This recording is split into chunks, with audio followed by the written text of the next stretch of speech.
Welcome to our YouTube channel education enclave. Kashmir की तारीख जो हम पिछले कुछ लेक्चर्स से पढ़ते आ रहे हैं, तो उसके जो डोगरा रूल जो उसका टाइम जो हमने पढ़ा है, डिफरेंट उनके महाराजास का, लास्ट जो उनके रूलर थे महाराजा हरी सिंह। लास्ट वाले लेक्चर में आपने सुना कि कैसे शेख अब्दुल्ला की प्रेसिडेंटशिप में जो मुस्लिम कॉन्फ्रेंस बनी, उसने एक फ्रंट खोला अगेंस्ट द डोगरा रूल और अगेंस्ट महाराजा हरी सिंह। उनकी डिमांड क्या थी? उनकी डिमांड थी कि यहाँ पे जो इलेक्ट कॉन्स्टिट्यूशनल गवर्नमेंट आए, ना कि कोई किंगशिप या कोई ऑटोक्रेसी डिक्टेटरशिप वगैरह। तो उसी तनाजुर में फिर उसके बाद आपने देखा 1939 में मुस्लिम कॉन्फ्रेंस का नाम बदल के फिर नेशनल कॉन्फ्रेंस कर दिया गया, और 15 मई 1946 में मीन्स इंडियाज इंडिपेंडेंस से पहले कश्मीर में शेख मोहम्मद अब्दुल्ला ने एक स्लोगन दिया, and that was quit Kashmir movement. Kashmir छोड़ो एक आंदोलन, एक प्रोटेस्ट के तौर पे अगेंस्ट महाराजा हरी सिंह कि you just go and leave this part of the world Kashmir, we will elect a government. जैसे अभी बहुत जगहों पे रेवोल्यूशंस, ये सेकेंड वर्ल्ड वॉर के बाद की दुनिया थी, जो कि बहुत हद तक जो वर्ल्ड ऑर्डर उस टाइम का था वो बदल चुका था। इसीलिए आप देख सकते हैं कि 1940s के एंड में बहुत, और अर्ली 50s 1950s में दुनिया में बहुत सारी कंट्रीज में आपको बदलाव देखने को मिला। तो उसी तनाजुर में हम देख सकते हैं कि दैट उसके बाद जो हुआ इंडियाज इंडिपेंडेंस, जब इंडिया को आज़ादी मिली तो उसके बाद कश्मीर भी उससे अनछुआ नहीं रहा। तो यहाँ पे भी एक इंस्ट्रूमेंट ऑफ एक्सेशन साइन हुआ बाद में 26 अक्टूबर 1947 में, मीन्स 15 अगस्त को इंडिपेंडेंस मिली। फिर उसके एक दो महीने बाद ये किन के दरमियान हुआ? गवर्नर जनरल जो थे, अभी इंडियाज इंडिपेंडेंस के बाद भी जो गवर्नर जनरल थे वो एक अंग्रेज ही थे, लॉर्ड माउंटबेटन। तो उनके बीच में, और जो प्राइम मिनिस्टर थे महाराजा हरी सिंह के मेहरचंद महाजन और governor general of India, governor general of independent India Lord Mountbatten के बीच में एक इंस्ट्रूमेंट ऑफ एक्सेशन साइन हुआ 26 अक्टूबर को 47 में। उसमें फिर जो इंडिया जो है ये मिलाया गया, फिर एक प्रिंसली स्टेट थी ये डोगरास की, तो इसका फिर एक्सेशन हुआ इंडिया के साथ।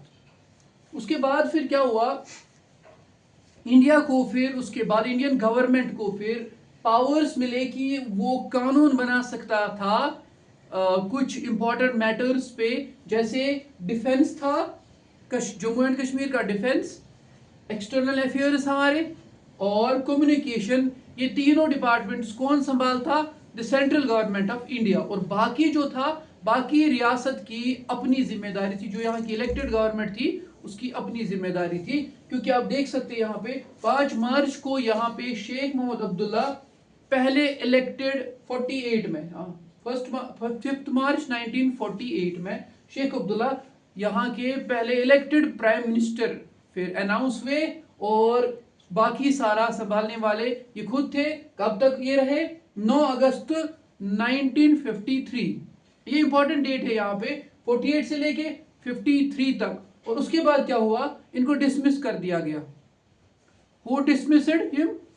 The government of India, which was under Jawaharlal Nehru at that time। 9 अगस्त 1953 को इनको डिसमिस किया गया as the prime minister of Jammu and Kashmir, and he was jailed. He was put into the jail, and then Bakshi Ghulam Mohammad replaced him। और बख्शी गुलाम मोहम्मद आए और इनको replace किया। Now Bakshi was now the caretaker of Jammu and Kashmir. उसके बाद फिर क्या हुआ? अब कंटिन्यूसली ऐसे ही चलता रहा। प्राइम मिनिस्टर था हमारा, सदर रियासत थी हमारी। अब बोल सकते हो state with in the state. Independence थी हमारी बहुत हद तक, बस ये 3 चीजें इंडियन गवर्नमेंट संभालती थी, बाकी सारा कुछ खुद करते थे। दीज रूलर्स जो भी थे ये इलेक्टेड, तो वो करते थे। उसके बाद 1965 में जो सदर रियासत का जो टाइटल था वो बदल के गवर्नर कर दिया गया, और प्राइम मिनिस्टर का जो टाइटल था ये बदल के फिर चीफ मिनिस्टर कर दिया गया। ये कब हुआ? 1965 में। उसके बाद जो है, उसके बाद शेख अब्दुल्ला को अब फिर से देखोगे, he is coming back in the scene of the Kashmir politics, और अब यहाँ पे as chief minister of Jammu and Kashmir Sheikh Abdullah आएंगे 25 फरवरी 1975 से लेके फिर 26 मार्च 1977। कौन सा एक इंपॉर्टेंट इवेंट हुआ कि उसके बाद फिर शेख अब्दुल्ला फिर से आ गए सीन में और he became the chief minister of Jammu and Kashmir, that's called Indira Sheikh accord.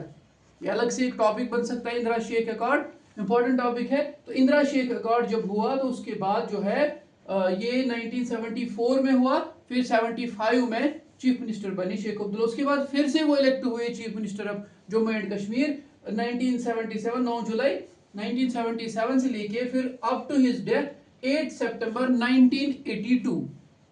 और इसी दिन 8 सितंबर को 1982 को इनकी डेथ हो जाती है while he was the chief minister of Jammu and Kashmir. और जो है इसी के साथ शेख अब्दुल्ला का जो ये दौर था इनकी लाइफ का, for some things he was famous and for some things he was not famous.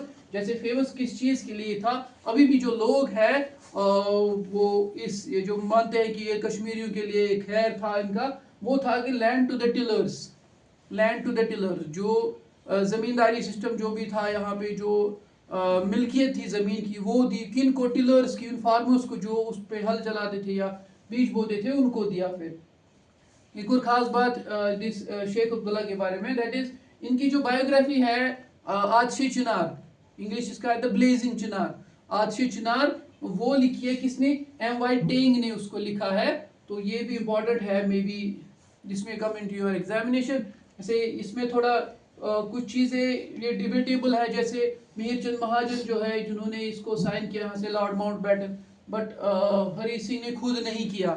तो इस पर बहुत डिबेट्स हो चुकी है अभी तक कि क्यों नहीं किया, ये सारी चीज़ें बहुत सारी। But examination point of view के हिसाब से ये इंफॉर्मेशन जो हमें लगी कि आपके लिए ज़रूरी हो सकती है तो वो हमने आपको दी है। तो अगली वीडियो तक आपसे लेंगे विदा। अल्लाह हाफिज़।